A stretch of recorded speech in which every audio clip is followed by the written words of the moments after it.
niya ay dakinain, ngalan niya ay dakinain. Sa ngalan ng Ama at ng Anak at ng Espiritu Santo. Amen. Sumainyo ang Panginoon. At sumayo rin. Aminin natin ang ating mga kasalanan upang tayo ay maging marapat gumanap sa banal na pagdiriwang. Panginoong Jesus, binigyan mo kami ng bagong buhay. Panginoon, kaawaan mo kami. Panginoon, kaawaan mo kami. Panginoong Jesus, pinapatawad mo ang aming mga kasalanan. Kristo, kaawaan mo kami. Kristo, kaawaan mo kami. Panginoong Jesus, binabahagi mo sa amin ang iyong katawan at dugo sa Eucharistia. Panginoon, kaawaan mo kami. Panginoon, kaawaan mo kami. Kaawaan tayo ng Diyos Amang makapangyarihan. Patawarin ang ating mga kasalanan at patnubayan tayo sa buhay na walang hanggan. Amen. Manalangin tayo.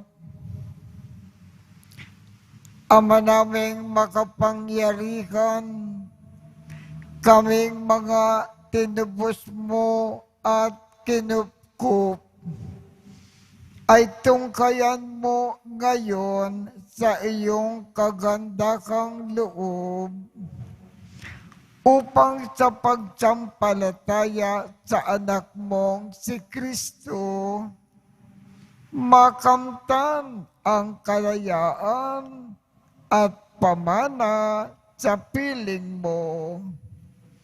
Sa pamamagitan niya, kasama ng Espiritu Santo, magpasawalang hanggan. Amen. Magsiyo po muna ang lahat.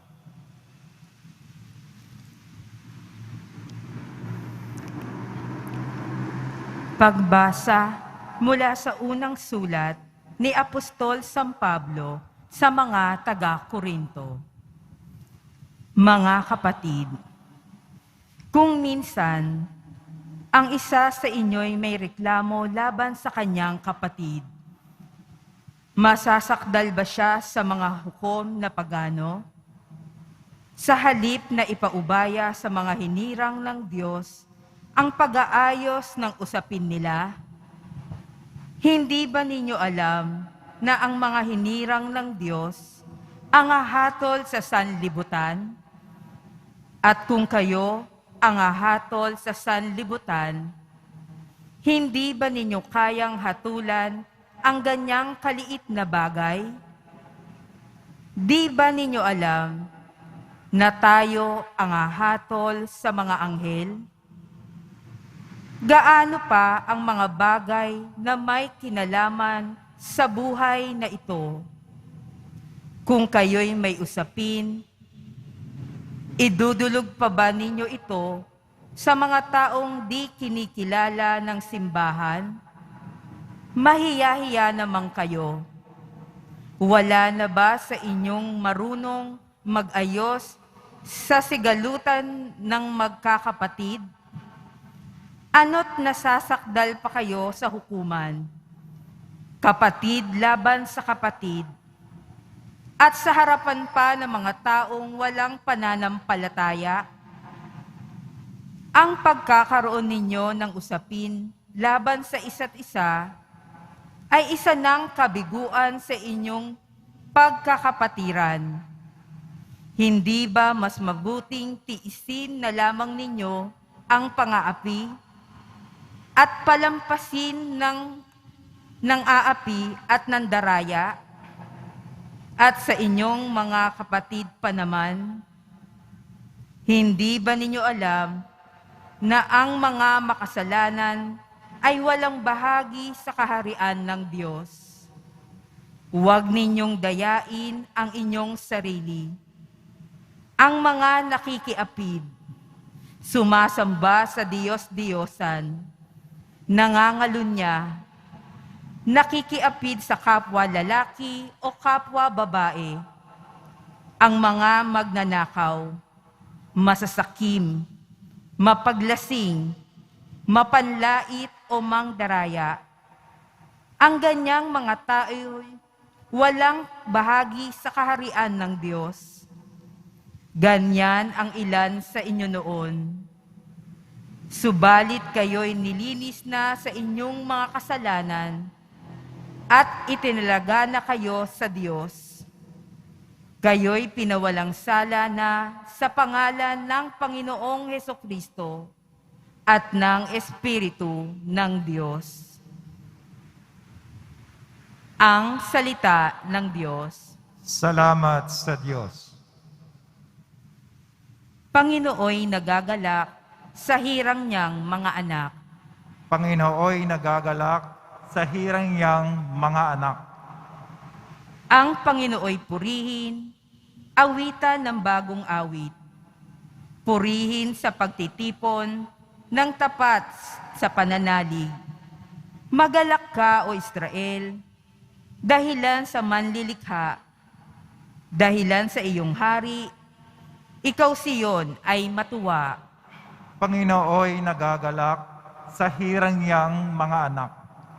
Purihin sa pagsasayaw, purihin ang kanyang ngalan.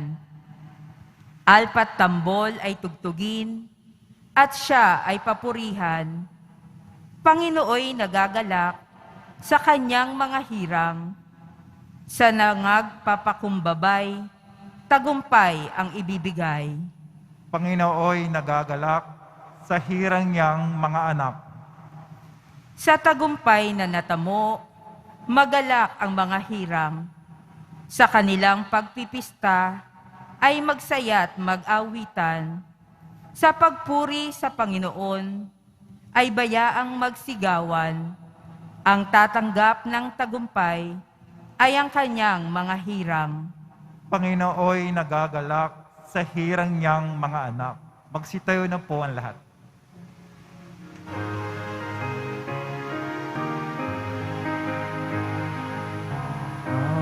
Hallelujah, hallelujah,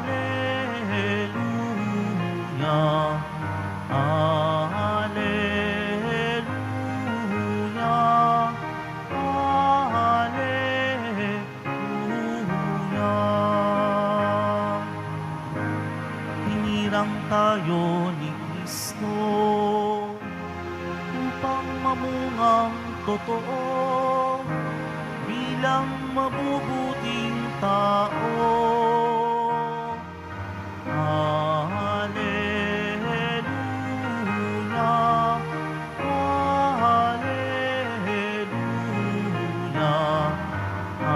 hallelujah, hallelujah, hallelujah.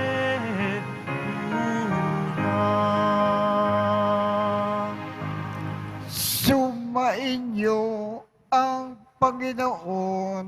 At sumayo rin Ang mabuting balita ng Panginoon ayon kay San Lucas. papuri sa iyo, Panginoon. Noong panahong iyon, umakon si Jesus sa isang burol at magdamag doong nanalangin. Kinaumagahan, tinawag niya ang kanyang mga alagad at pumili siya ng 12 sa kanila na tinawag niyang mga apostol. Si Simon na pinangalan niyang Pedro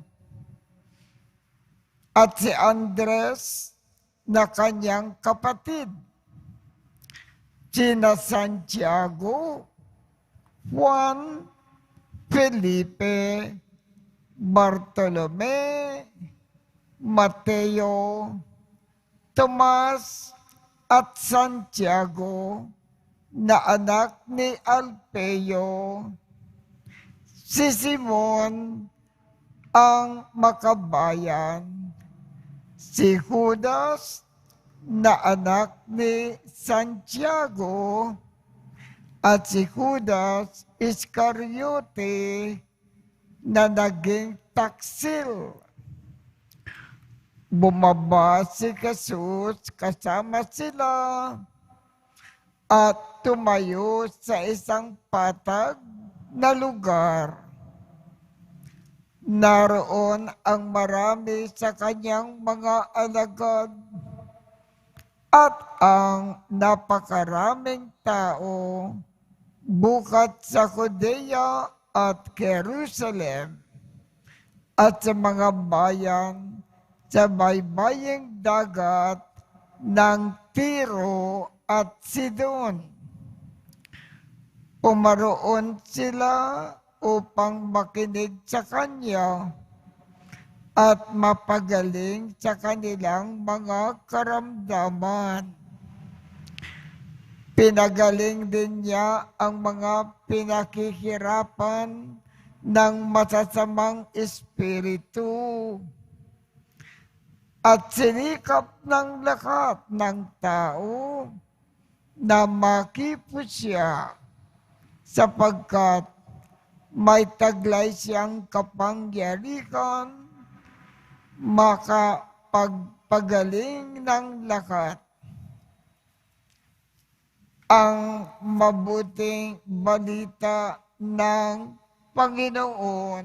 Pinupuri ka namin, Panginoong Jesucristo. Magsiupo muna ang lahat. Ibig pong ipaalaala sa atin ng ating ebanghelyo ngayong umaga na sa kasalukuyan ang bawat isa sa atin, mga Katoliko, ay mga alagad ni Kristo sa daigdig na ito. Papaano natin maisasagawa ang ating pagiging alagad ni Kristo sa daigdig na ito? Una, ituro natin sa lahat ng tao ang mabuting balita.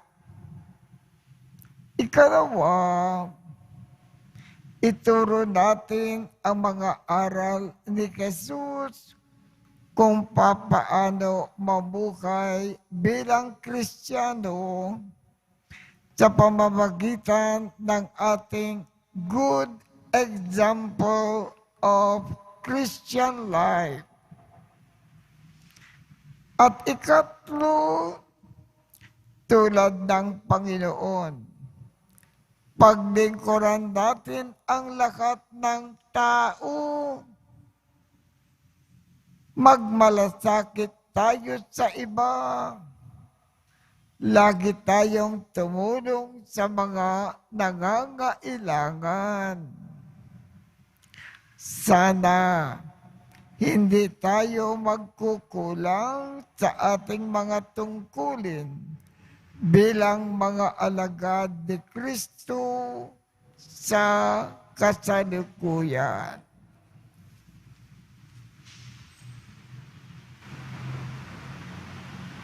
Magsitayo na po ang lahat.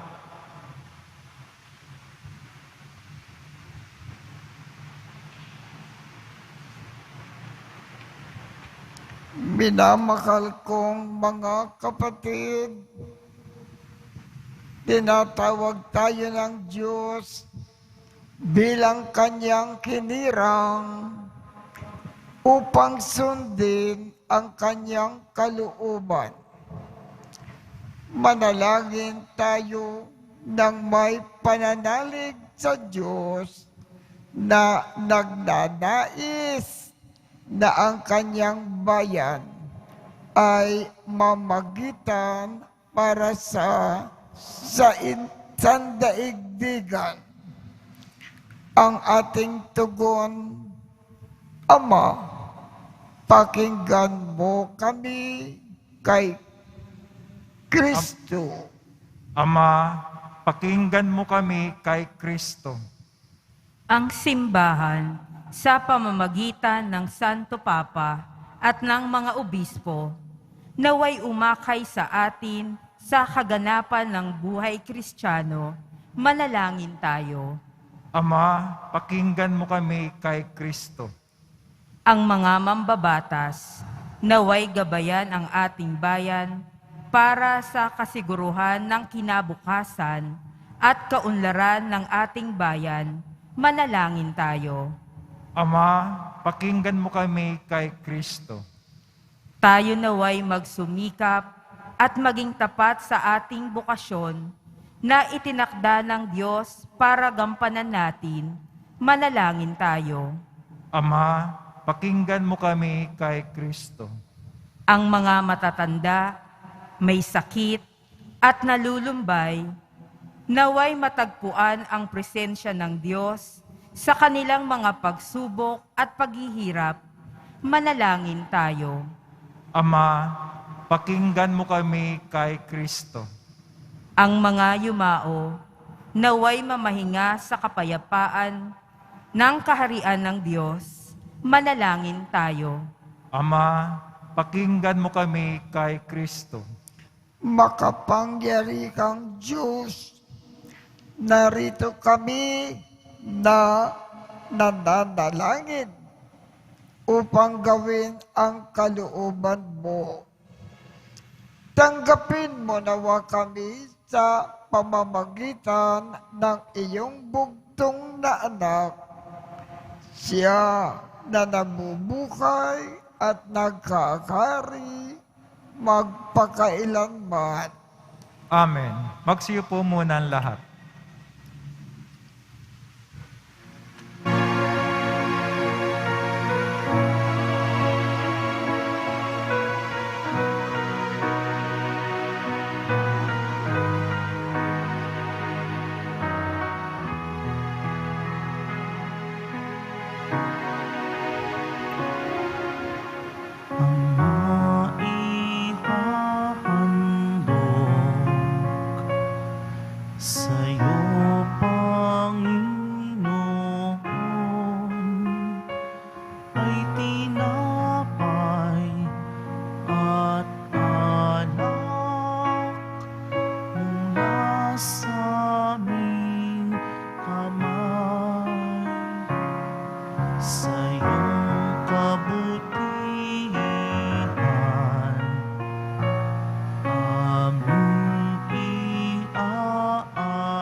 Magsitayo na po ang lahat.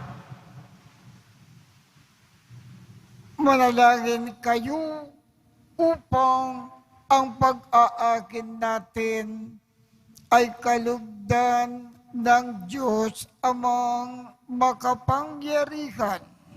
Tanggapin nawa ng Panginoon itong paghahain sa iyong mga kamay, sa kapurihan niya at karangalan sa ating kapakinabangan at sa buong sambayan niyang banal. Ama naming lumikha, Ikaw ang gumagawa ng wagas na katapatan at kapayapaan. Ipagkaloob mo na ang iyong kadakilaan ay aming handugan ng iyong minamarapat na aming maialay.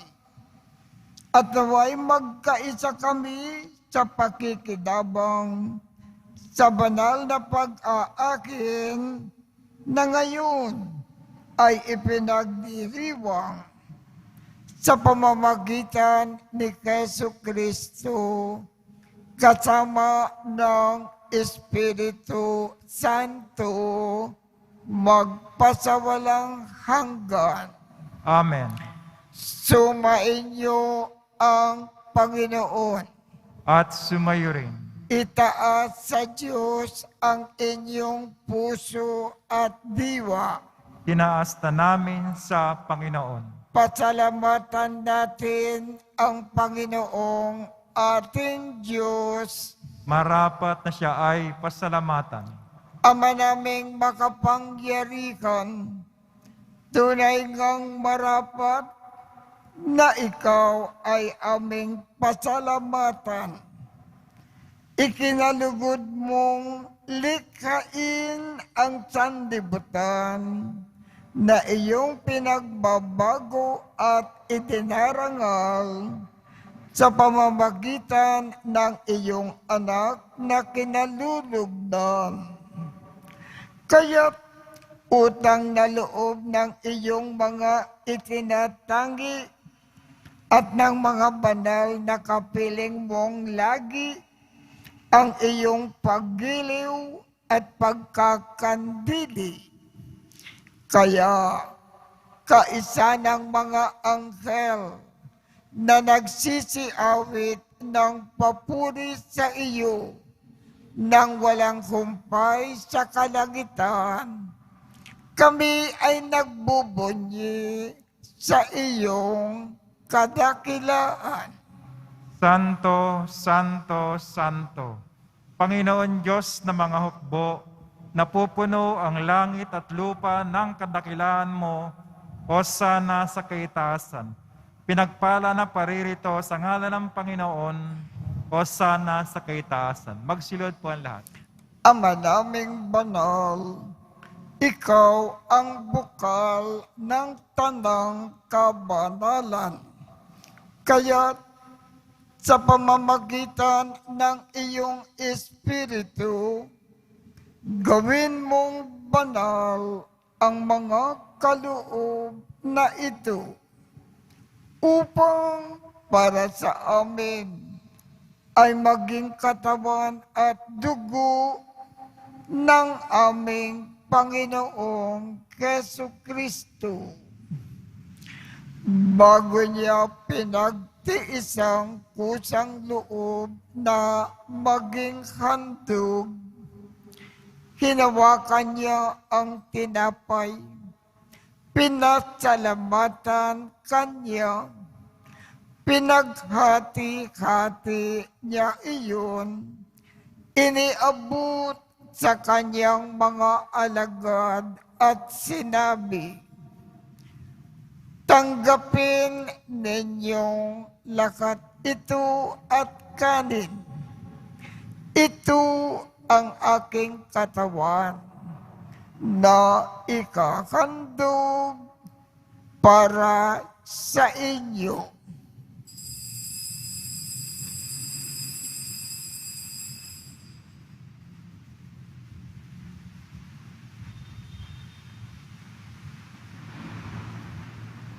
Gayon din naman, noong matapos ang hapunan, hinawakan niya ang kalis, muli kanyang pinasalamatan, iniabot niya ang kalis sa kanyang mga alagad at sinabi,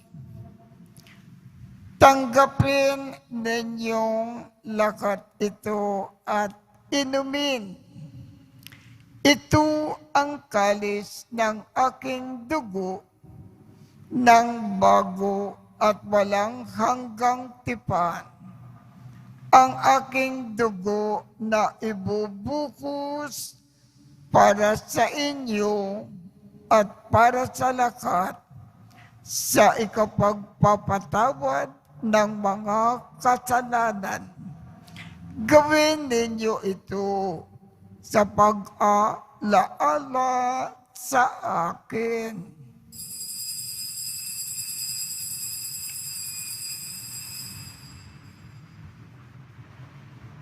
Magsitayo na po ang lahat.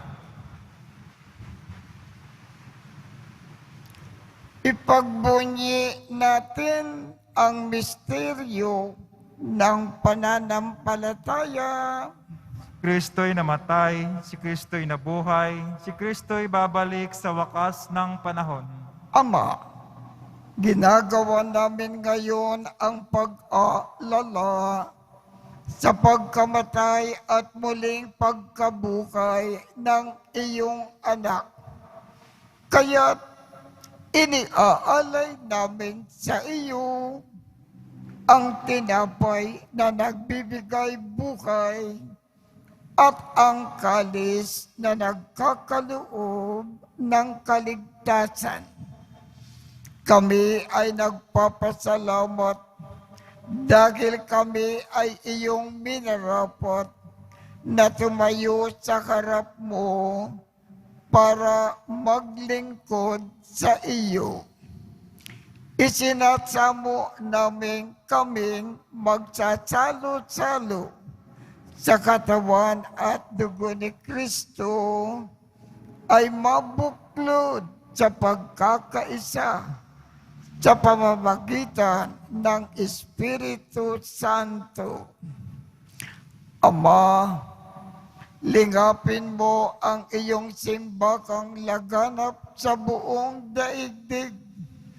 Puspusin mo kami sa pag-ibig, kaisa ni Francisco, aming Papa, Jose, aming Obispo, at ng Tanang Kaparian. Alalakanin mo rin ang mga kapatid naming nakimlay nang may pag-asa na sila ay muling mabubuhay. Gayon din ang lakat ng mga pumanaw. Kaawaan mo sila at patuloyin sa iyong kaliwanagan. Kaawaan mo at pagindapatin kaming lahat na makasalo sa iyong buhay na walang wakas. Kaisa ng makal na Birhen Maria na ina ng Diyos, ng kabiyak ng puso niyang si San Jose, kaisa ng mga apostol at ng lahat ng mga banal na namukay dito sa daigdig ng kalugod-lugod sa iyo. Maipagdiwang nawa namin ang pagpupuri sa ikararangal mo sa pamamagitan ng iyong anak na aming Panginoong Jesucristo. Sa pamamagitan ni Kristo, kasama niya at sa Kanya, ang lakat ng parangal at papuri ay sa iyo, Diyos Amang makapangyarihan, kasama ng Espiritu Santo, magpasawalang hanggan. Amen.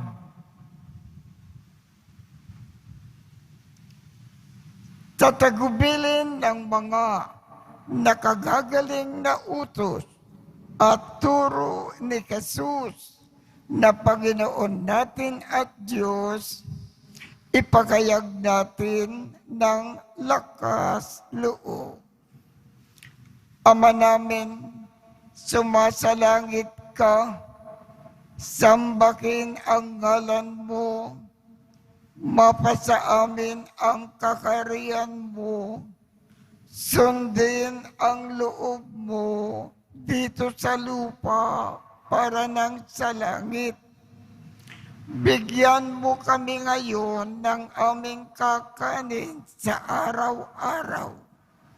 At patawarin mo kami sa aming mga sala para ng pagpapatawad namin sa mga nagkakasala sa amin.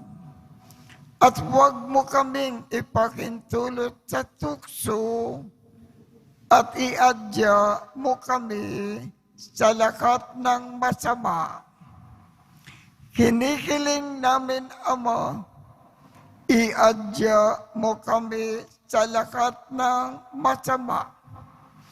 Pagkalooban kami ng kapayapaan sa araw-araw. Iligtas sa kasalanan at ilayo sa lakat ng kapakamakan.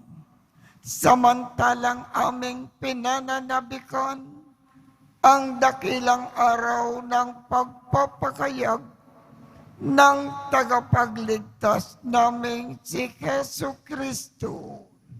Sapagkat iyo ang kaharian at ang kapangyarihan at ang kapurihan magpakailanman. Amen. Panginoong Jesucristo, sinabi mo sa iyong mga apostol, kapayapaan ang iniiwan ko sa inyo. Ang aking kapayapaan ang ibinibigay ko sa inyo. Tungkayan mo ang aming pananampalataya at huwag ang aming mga pagkakasala. Pagkalooban mo kami ng kapayapaan at pagkakaisa ayon sa iyong kalooban, kasama ng Espiritu Santo, magpasawalang hanggan. Amen. Ang kapayapaan ng Panginoon ay laging sumainyo. At sumayo rin. Magbigayan tayo ng kapayapaan sa isa't isa.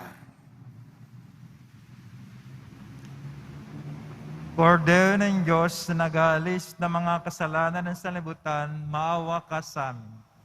Kordero ng Diyos na nag-aalis ng mga kasalanan ng sanlibutan, maawa ka sa amin. Kordero ng Diyos na nag-aalis ng mga kasalanan ng sanlibutan, pagkalabas sa amin ang kapayapaan. Magsilod po ang lahat.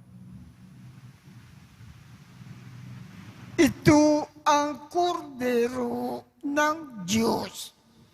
Ito ang nag-aalis ng mga kasalanan ng sanlibutan. Mapalad ang mga inaanyayahan sa kanyang piging. Panginoon, hindi ako karapat-dapat na magpatuloy sa iyo, ngunit sa isang salita mo lamang ay gagaling na ako.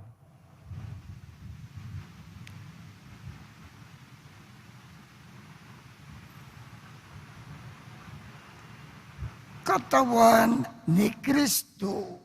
Amen.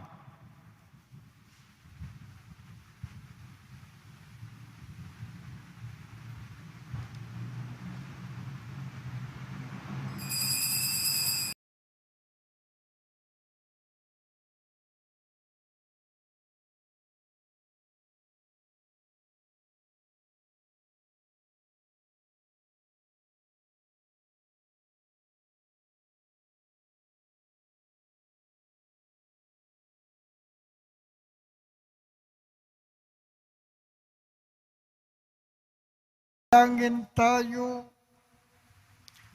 Ama naming mapagmahal.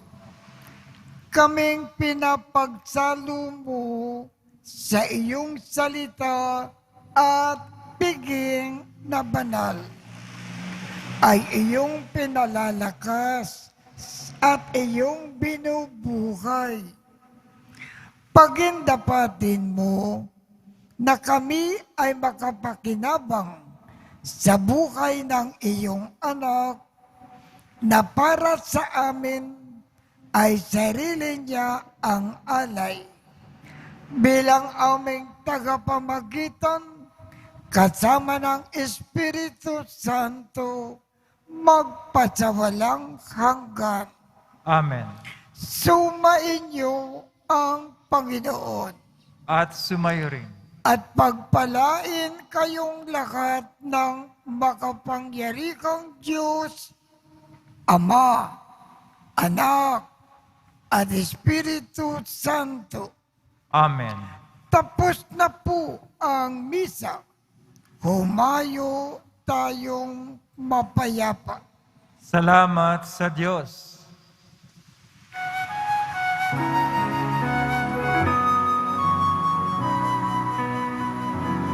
Nuestro Padre Jesus Nazareno, sinasamba ka namin. Pinipintuho ka namin. Aral mo ang aming buhay at kaligtasan. Nuestro Padre Jesus Nazareno, iligtas mo kami sa kasalanan. Ang krus mong kinamatayan ay sagisag ng aming kaligtasan. Nuestro Padre Jesus Nazareno, dinarangal ka namin. Nuestro Padre Jesus Nazareno, nilulwalhati ka namin. Nuestro Padre Jesus Nazareno, dinarangal ka namin. Nuestro Padre Jesus Nazareno, nilulwalhati ka namin.